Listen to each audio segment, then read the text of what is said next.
So this topic will be basically one of the algorithms called Naïve Bayes, right? So I will start with that. This is one of the traditional machine learning algorithms, so Naïve Bayes. Now this is an important algorithm. It's not as powerful as, say, deep learning, right? So it's not as powerful as deep learning or neural networks, but it's still usually a very important algorithm. We're going to actually, for the purposes of this course, we're going to say that this is always going to be our baseline.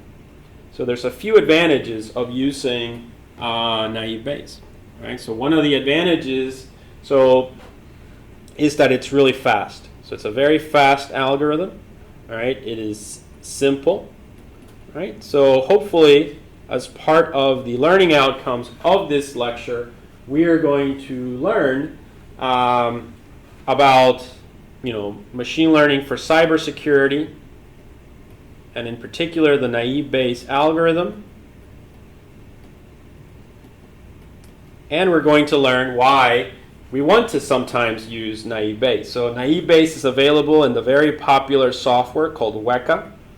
And so Weka, which is one of the tools that we will learn in this class about, it's a very good tool for visualizing a data set really quickly.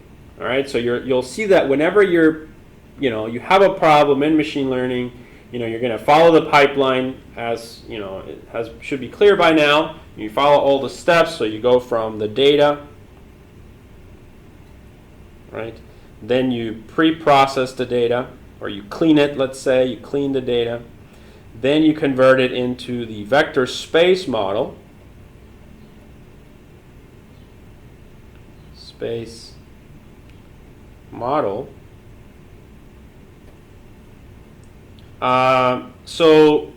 Oops, what happened there?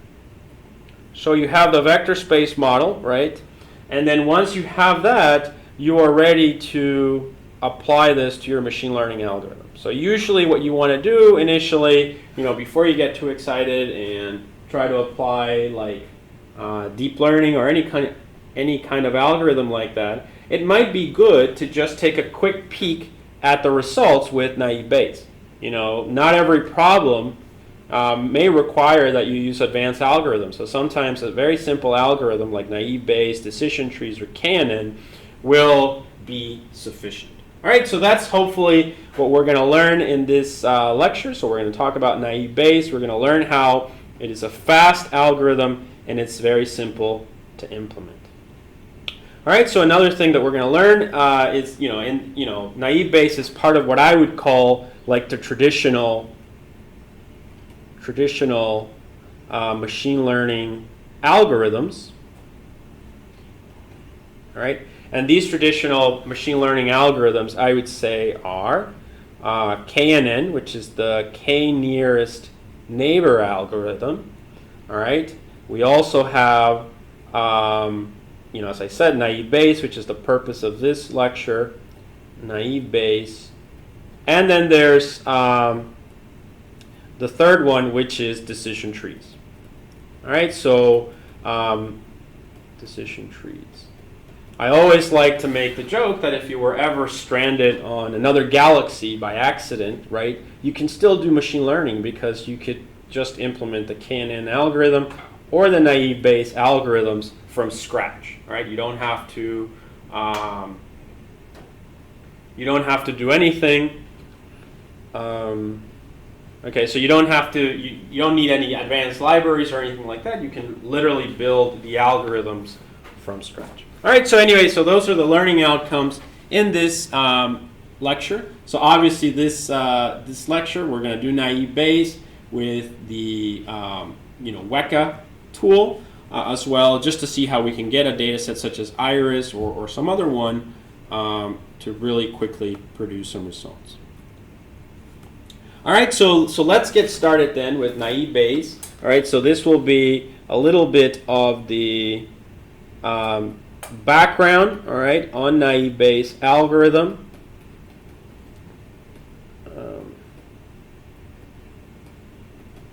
And really the objective of this is to kind of understand the logic behind it. All right, so we're going to understand the logic behind it. So in every problem in machine learning, we know that we have features, you know, x1, x2, x3, dot, dot, dot, xn. Right, so that's your feature vector. All right, and each feature vector is associated with a class.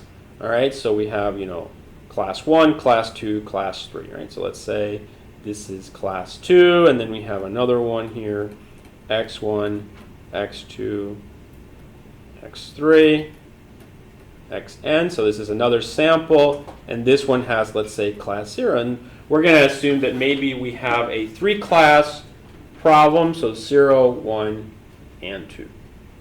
Okay, so that's the naive Bayes algorithm. All right, so now in naive Bayes, basically I should say that naive Bayes is based on probabilistic approaches, as the name at this point might imply. Probabilistic approaches.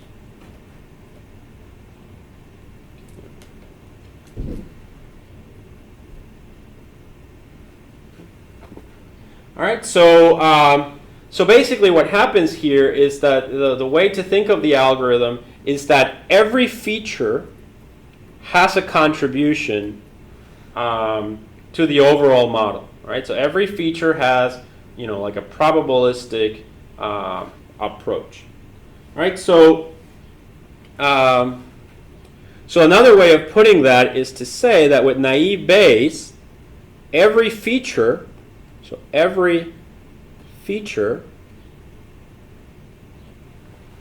gets a say. A say in determining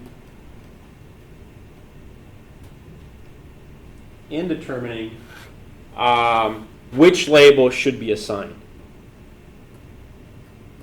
Which label should be assigned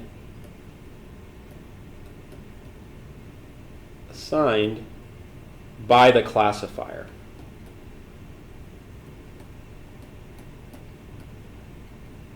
Okay, so the which feature should be, or which label should be assigned by the classifier to a given input, right? So obviously, given a feature vector. So how does naive Bayes do this? Well, naive Bayes basically checks the frequency. So let's say here, naive Bayes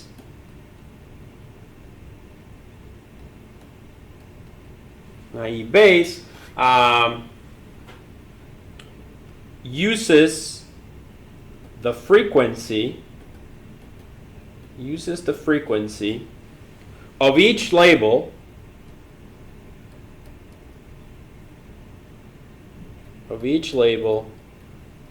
in the training set.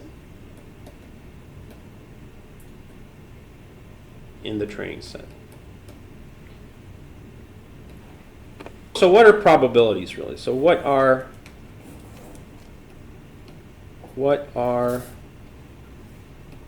probabilities?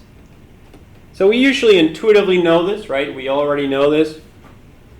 We basically,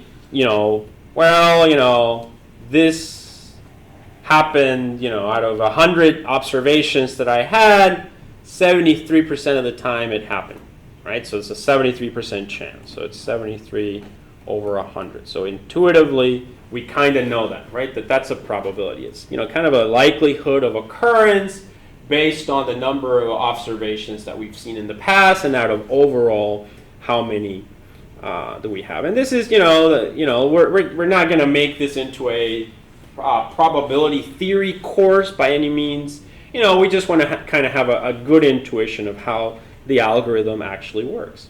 All right, so we're going to take an example. Now, one of the better, easier ways of understanding this is to think of this in terms of NLP in words. And so we're going to think of NLP. Oops. So we're going to think of NLP, which is natural language processing. All right, so we're going to think of words right? And we're going to think of documents. So that's really how we're going to try to understand this. So words and documents. So imagine that you're, you have a lot of documents that you need to go through for whatever investigative purposes. So you want to go through the text written in those documents and, classify them in some way, right? So probability theory can help you here, and the algorithm Naïve Bayes can certainly help you.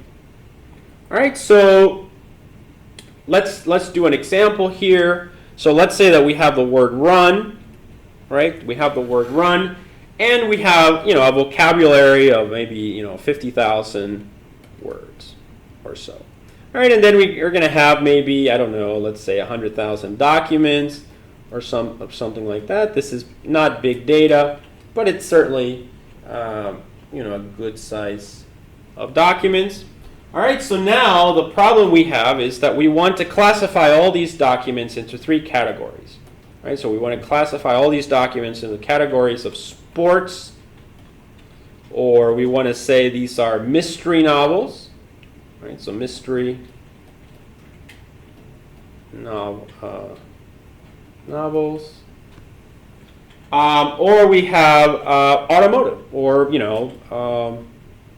aviation. Let's say aviation types of documents. Right, so you want to classify now. These documents are written by people, and as we know, there's ambiguity in language. So people in sports, they'll use the word run, right? So we have run because people in sports usually run. Or in mystery novels, there's a mystery and people were running for whatever reason, running away from the bad guys. And then there's an aviation, so we have expressions like the aircraft is running rough, or it's the running configuration, or things like that, right? So the words can be used. However, they're more likely to be used in one type of document versus another type of document. Now, if we had to do the classification entirely based on just one single word, then for a classifier, it would be very difficult, right?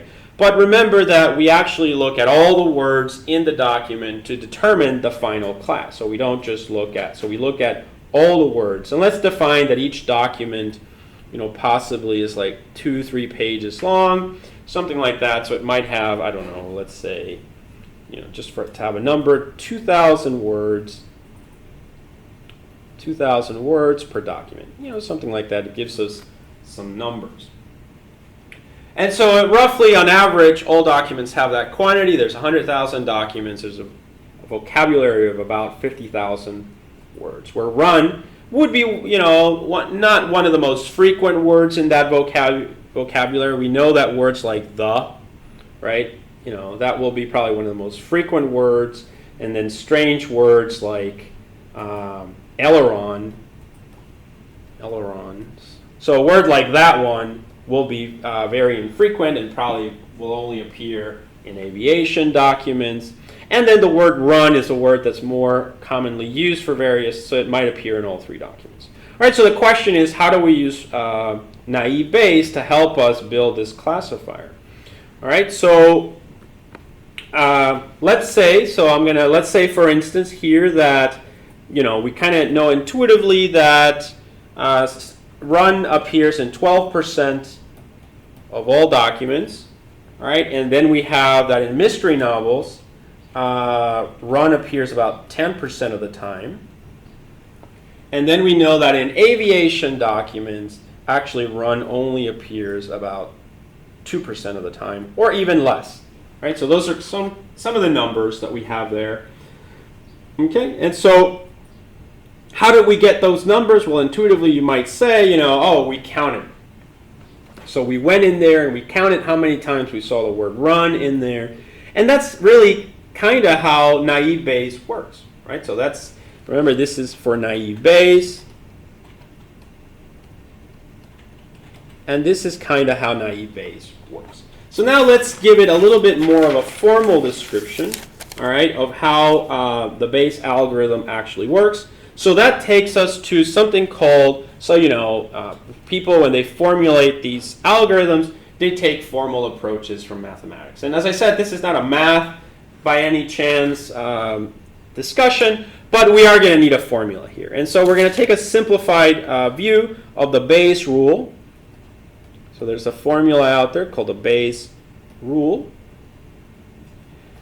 And it's interesting because we will see that it's a hard math function based on a lot of principles. But one thing that's important to learn here from machine learning is that a lot of assumptions are made when you develop these algorithms, and a lot of simplifications are also made to the math to relax a lot of the constraints, let's call them. But at the end of the day, we end up with a model that, even though it's not as mathematicians would want, let's say, or statisticians, the model still kind of works. All right, and so that's what's so great about this. By doing some simplifications that reduce the complexity of things, we still get machinery, machine learning machinery that works for us. All right, and so as I said, remember, in my experience, I've always seen the Naïve Bayes algorithm to be the baseline. So what I mean by that is that it always performs the worst of all the algorithms. So usually, let's say, worst performance,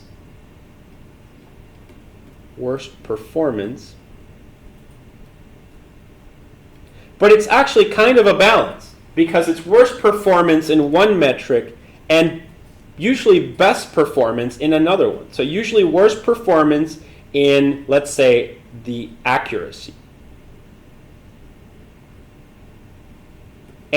or the F measure, for instance, but usually best performance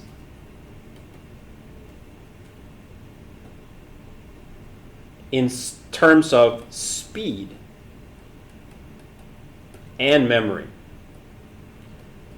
So let's just say, I'm going to change that title to just Naïve Bayes for now. And I wanted to say this before I moved on to the algorithm itself. So these are two important things. So what I've found is that it's the worst performance, but that's why this is our baseline. So that just basically tells me, the algorithm didn't do, the accuracy is 60%. So what does that tell me? Well, it tells me that then most other algorithms may do even better than that. So that's a good thing. If you have a two-class problem, 60% is better than 50-50. So you're binary, that's a good result already, So, and then it's looking good that, more complex algorithm, a little bit more fine-tuning of the features maybe could improve results. So it does have worse performance in terms of the metrics, accuracy, F measure, etc. But it does have the best performance in terms of speed and memory. So what this means is that usually when I load a really large data set into an 8 RAM laptop running Weka, what will happen is Naïve Bayes might run. It's not going to run out of memory, whereas some other algorithm may actually run out of memory. And so you don't even get a result. And so that's a bad thing. And then also speed, I've also noticed that it is really fast, actually. That's why I always, once I do all that work, you remember, I think I've said this before, that in machine learning, 80% of the work is usually just getting the data set ready, getting it in this vector space model format, and then after that, applying the algorithms. It's not really that complex. So if you've spent all that time developing your data set and you have it ready, or maybe a subset of your data set that you just want to run really quickly, you want to get it on a program like Weka. You want to prototype it really quickly and see some of the results. And you want that to happen, so Naïve Bayes is your algorithm. And so that's why we call it a baseline. And I'll say that again here. All right, so now that we've discussed that, we can definitely move on to the algorithm itself and what I was getting to, which is Bayes' rule. All right, so Bayes' rule, as I said, is a kind of a statistical or mathematical formula Let's just say that. Remember, I'm not going to discuss the theory of it or derive it or anything like that, but just really the intuition of it.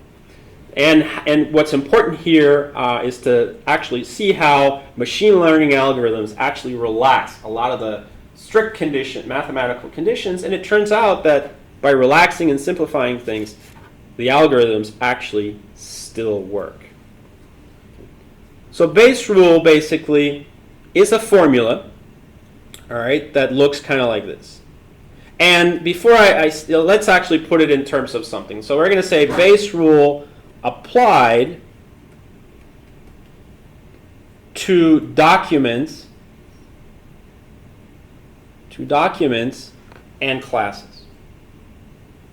So basically the same problem we had before, right, where we put it like this. We had a vocabulary of 50,000 words, right, and we had 100,000 documents, and where we have an average of about 2,000 words per document. All right, so we want to, now we're going to have 3 classes also, which are sports, mystery, aviation. So we can say 0, 1, and 2.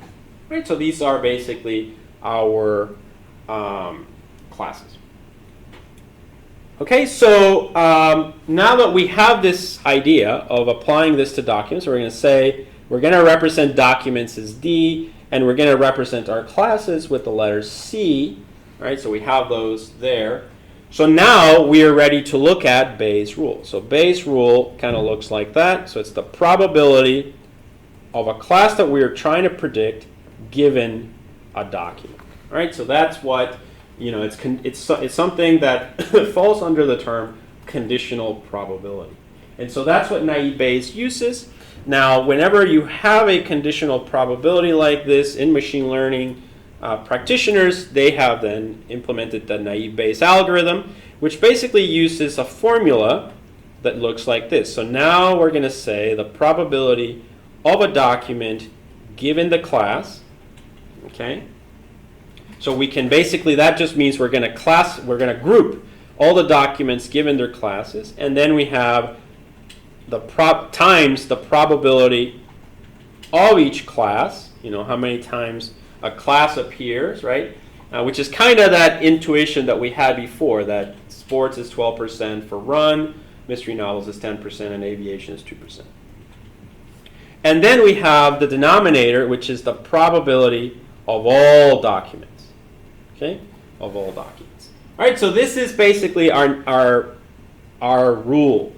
All right, so for all the classes, we are going to compute this formula basically. So we compute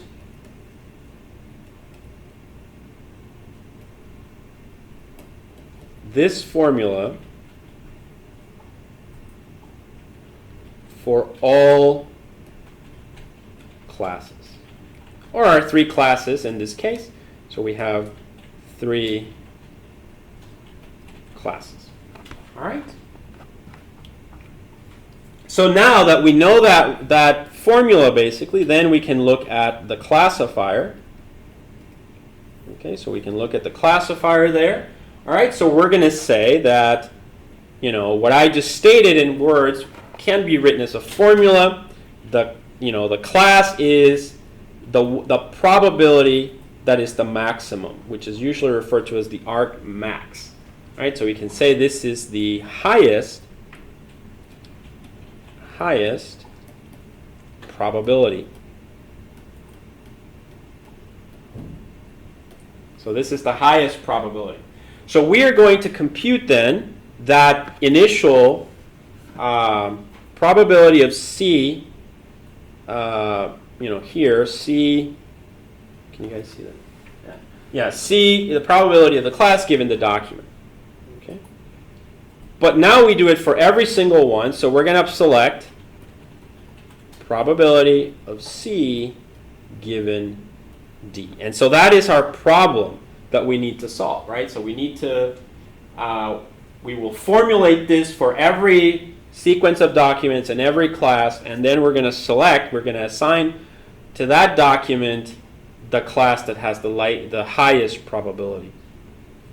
So another way of rewriting this is to say C is argmax C is argmax. And now we're going to replace this formula with the previous formula. Right? So we're going to replace that and say the probability of the document given the class, and then the probability of the class, and then we have the probability of the documents. Now, you probably already noticed, and let's kind of do this in another one over here. If we're doing this, you know, C1, C2, C3, all right, and we're going to formulate now for each class the argmax.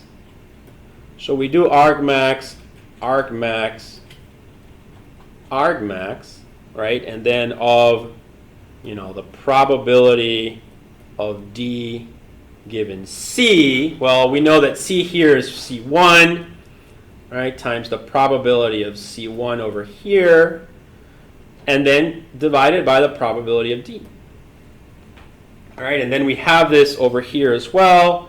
Now we have the probability of D given C2 times the probability of C2 divided by probability of D, because we're looking at the same document, right? We're looking at this point at the same document. We don't know if it's a sports-related document or a mystery novel document or a aviation document. All we know is that it is a document, and we're trying to determine if it belongs to one of these three classes. So this is really the formulation. We do probability of D, C3, probability of C3, probability of D.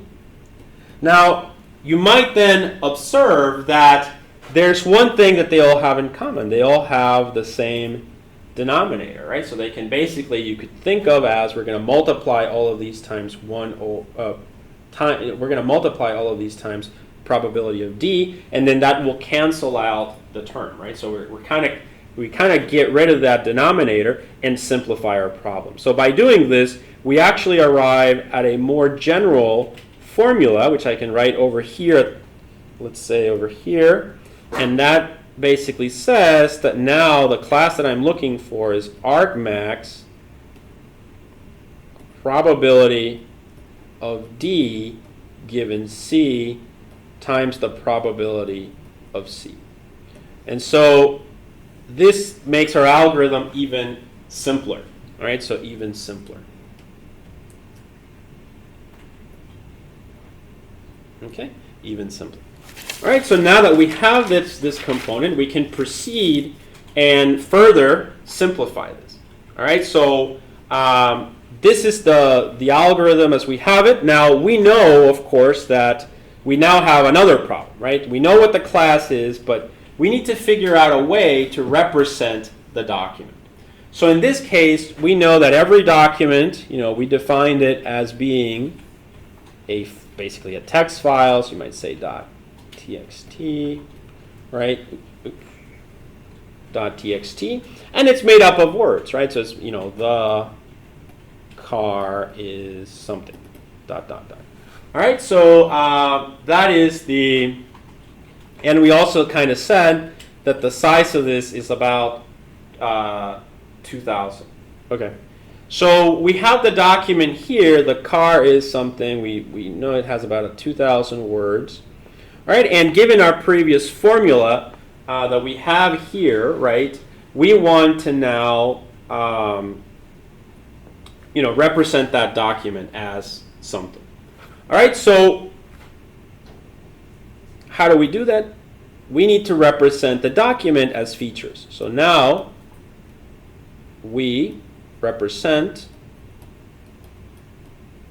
the document as features.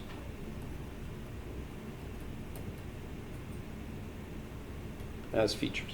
All right, so what does that mean? It means that we're actually going to represent this document as all the words that appear there. And then there's, you know, many ways that that could be done. We can take something called a bag of words approach, you know, or something else. But basically it means we're just going to indicate which words are present and which words aren't present in the document.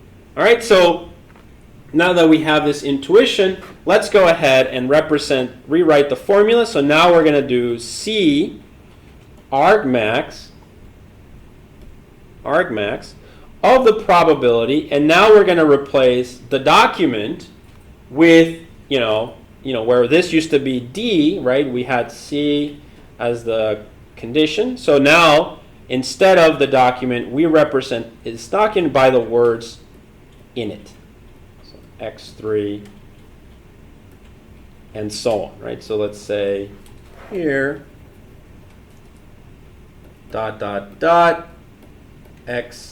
xn given that, and also probability of C. So this now has become the features of the document. Features. All right, so hopefully that makes sense. So this is called the likelihood. What is the likelihood given this class that it'll produce this document, which with this sequence of features? Now, what is PC here? So PC, or the probability of C rather, so basically says something like, so the interpretation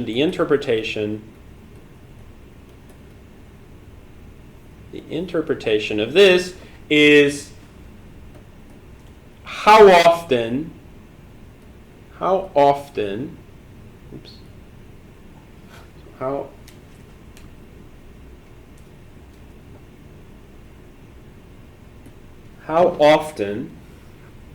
does this class occur?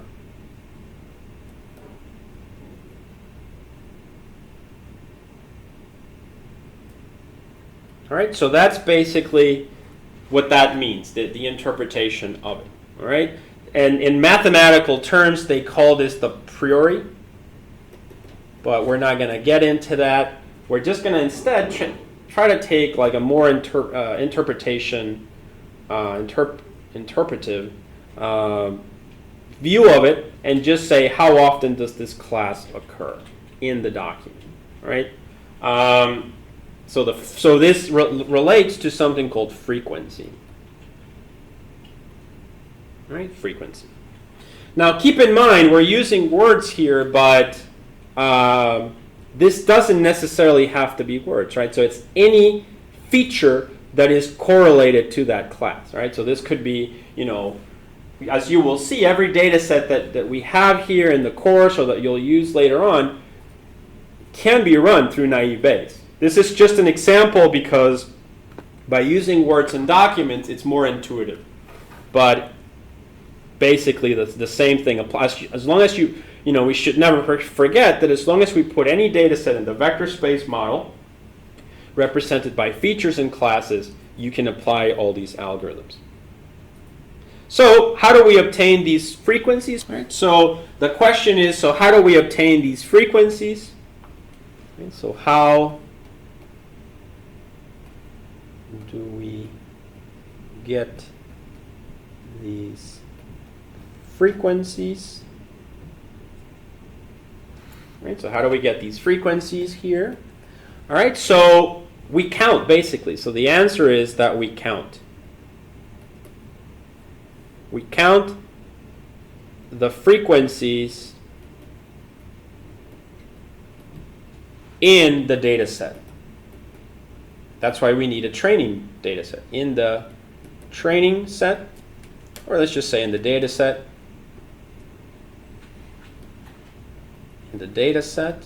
or this is sometimes, usually as it relates to NLP problems, language problems, this is usually also referred to as corpus, in the corpus. All right, so we're going to count the frequency of these words.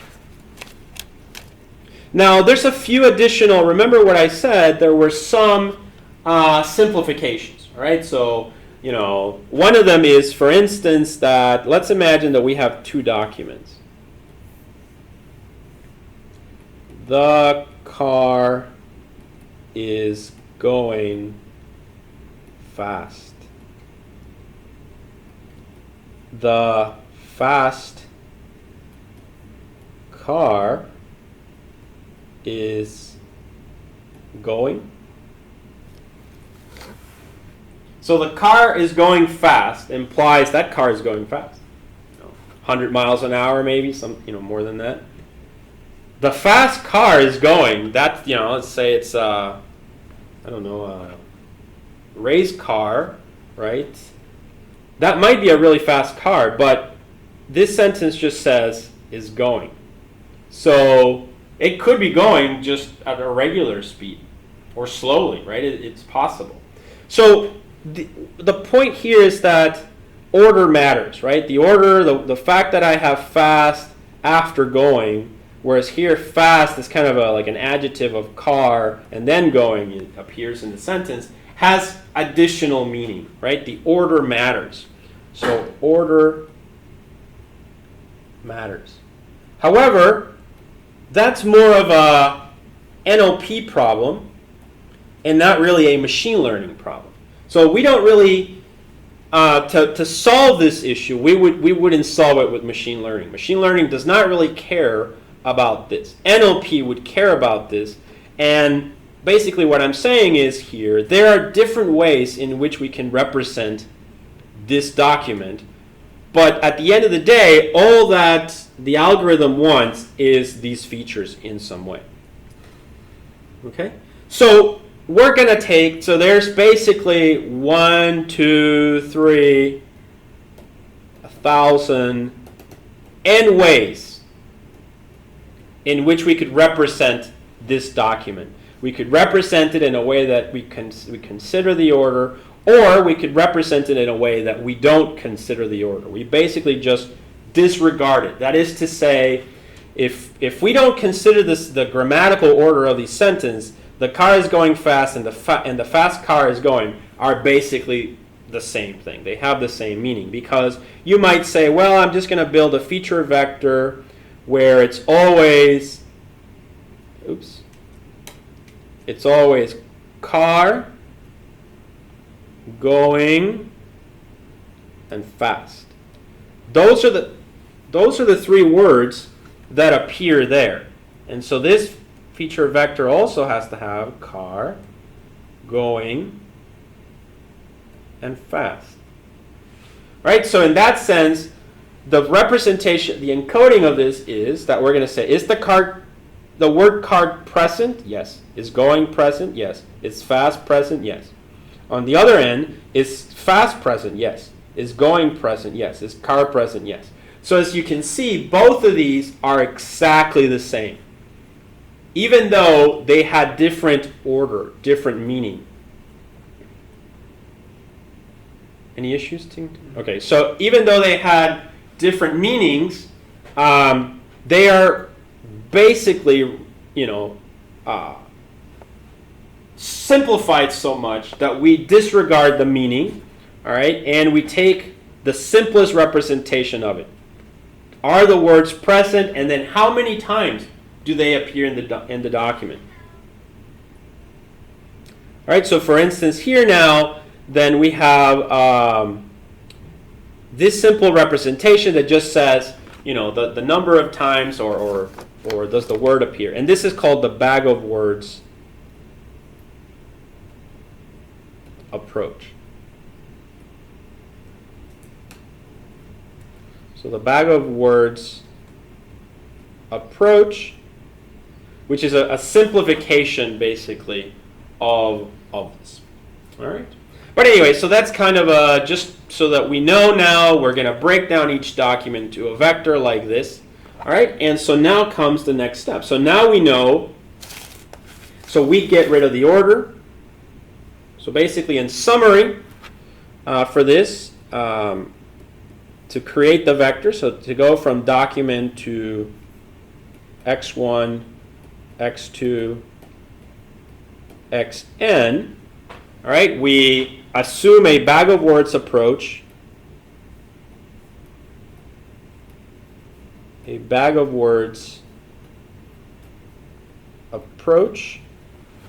right? And we get rid, so therefore, we get rid of order. And so some grammatical things disappear. Now another thing that we're going to have to assume, another assumption, is that we also assume that words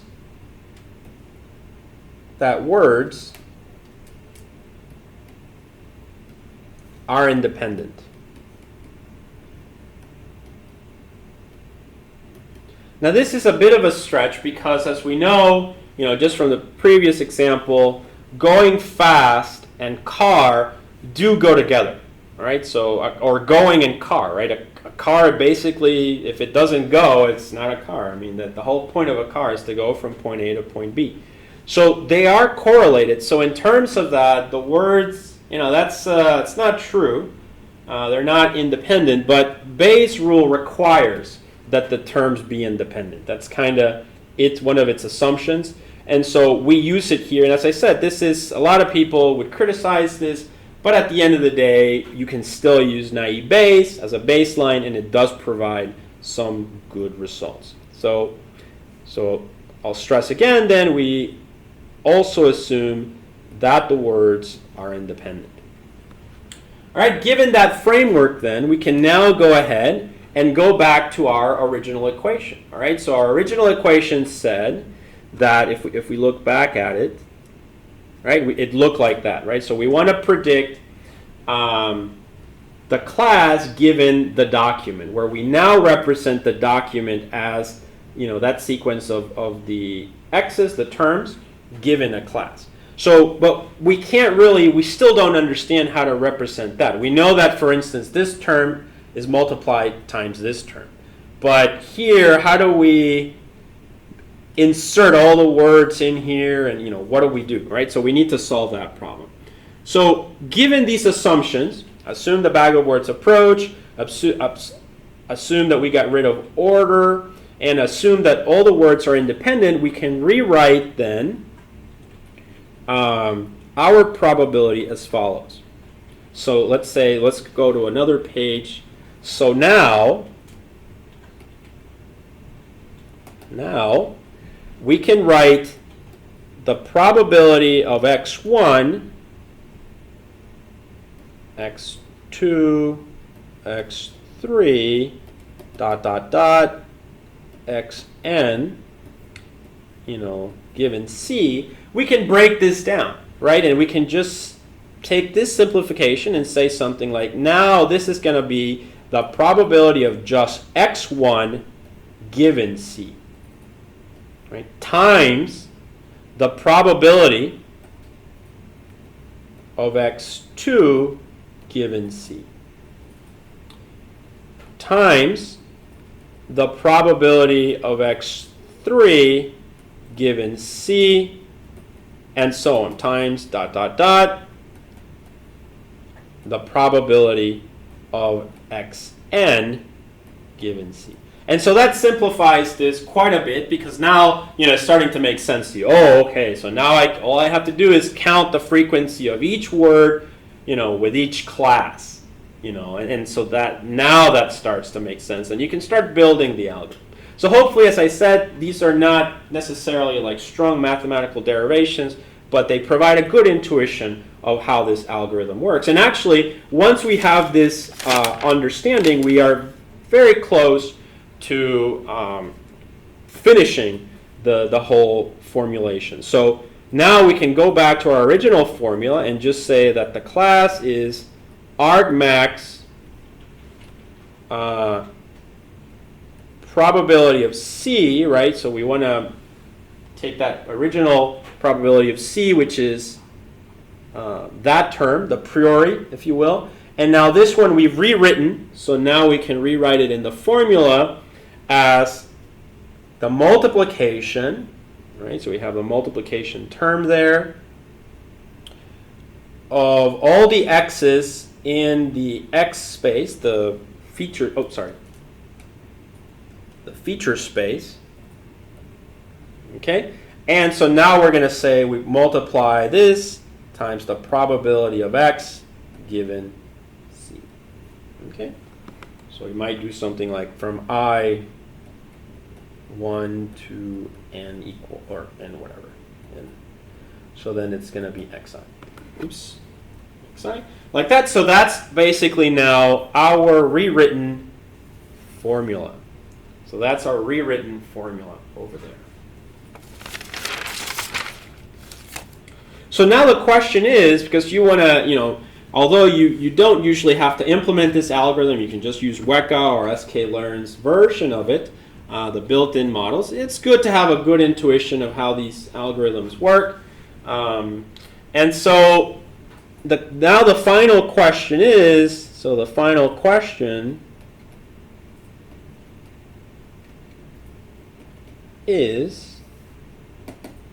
right, how do we get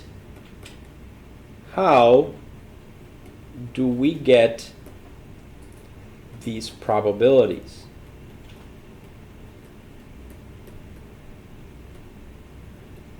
So how do we get these probabilities? All right, and so, that's a question mark there.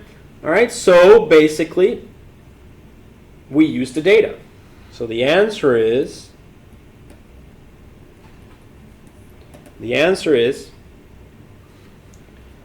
count the frequencies in the data.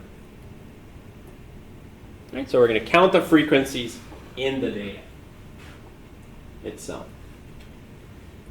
All right, so for that then we're going to have a couple of equations. All right, so remember, the equations that we need are the equation for the probability of the class. So we need this one, right? And we also need the probability of this one, right? Of all the x's given a specific class. In this case, the class that I'm using there. So we can say then we need the probability of the given term I for the given class J. Oops. So we need to count these. And then, of course, this is the probability of each class as well. So we're using J for the class.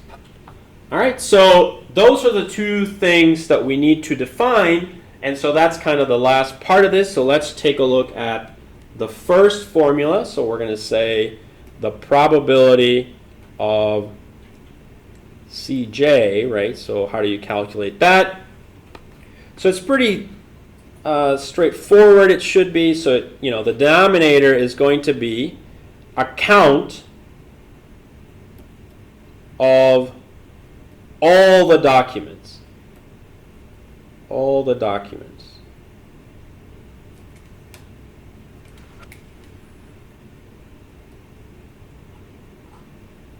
All right, so that is, the denominator term, if you will, the count of all the documents. And this is for Cj. And then for the numerator, make this a bit longer here. All right, and here I'm going to say we need another count that answers the question, how many of the documents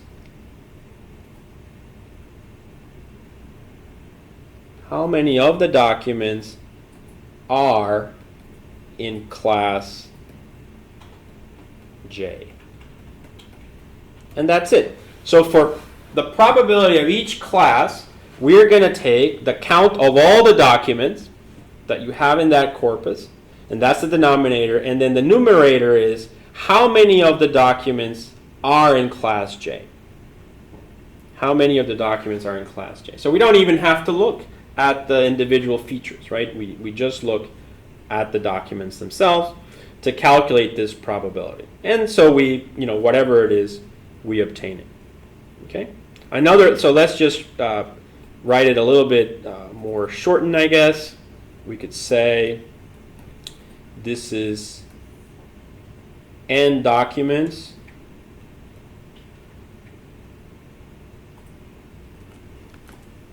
as the denominator, and as the numerator it'll be docs per CJ. Right, so that's another way of writing this. All right, so that's basically how you establish these algorithms, and then this is how you would implement the algorithm. So the last part is we want to establish, we need it, remember we need it from our formula, also the probability of each word given that particular class. So we just have to do another frequency count. So now this one is going to be probability of Wi, oops, sorry, it's a J. Probability of Wi given class J. All right, so that's this formula over here, so we can rewrite it as probability of Wi given class J. So this is going to be equal to, again, another frequency count. That's basically how we're going to do it. So here we're going to say this is going to be the total number of words. So the total number of words in documents of class J. Okay, class J. That's the denominator, and then the numerator will be the count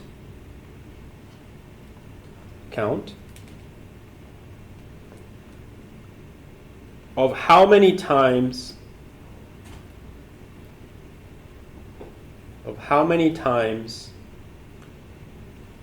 feature xi, which is, well, let's just keep it to the word. So count of how many times Wi, which is, Wi is xi. So count of how many times xi occurs, so xi occurs in documents of class CJ. Right, and that's it. So once we have this interpretation, we can go ahead and apply this. So we count how many times Wi occurs in documents of class CJ. And given these two formulas, then we now have our algorithm.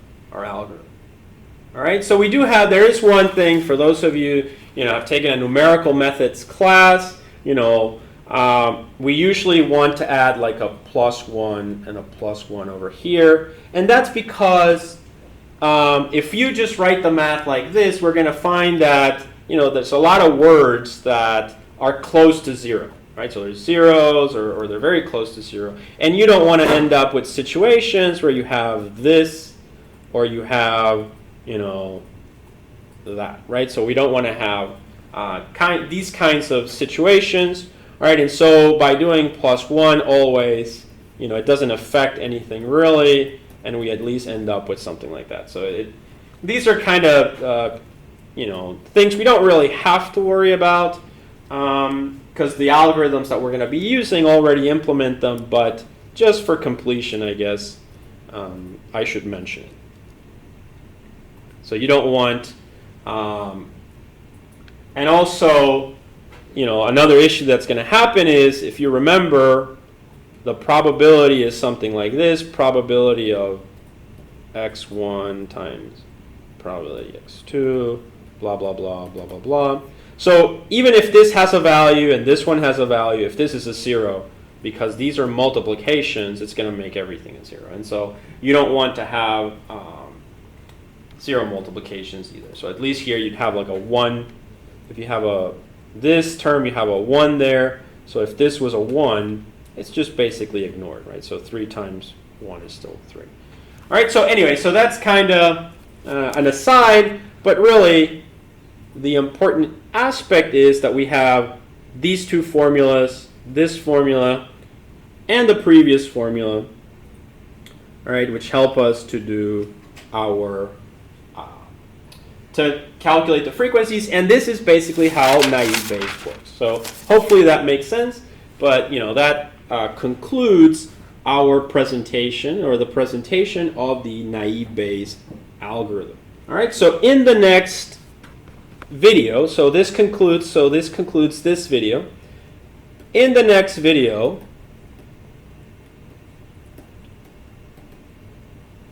we will present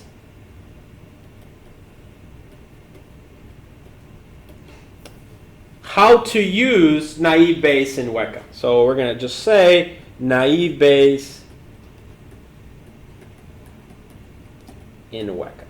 All right, so this can also be done in sklearn. This is not an algorithm that we're going to use in TensorFlow for instance. It's not a neural network or anything like that, but it is, as I stated, a traditional machine learning algorithm. One of those algorithms that's fairly straightforward to understand. And so the next video, you can look for it here on YouTube. It'll be basically running Naïve Bayes with the Weka algorithm and just getting some intuition of the results that we get. All right, so in summary, we learned about Naïve Bayes. Naïve Bayes. We learned that this can be used in simple tools like Weka. Not a big data algorithm necessarily, but it is a good baseline. It's a good baseline algorithm. It is fast, although the accuracy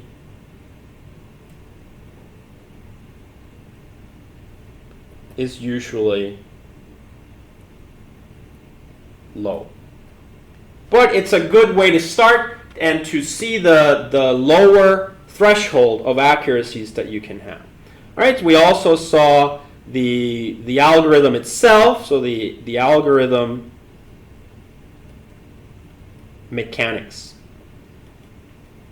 Okay, so we saw the algorithm mechanics, and we have a fairly good, hopefully, understanding of it. So as I said, next class we will cover how to run this in the Weka algorithm.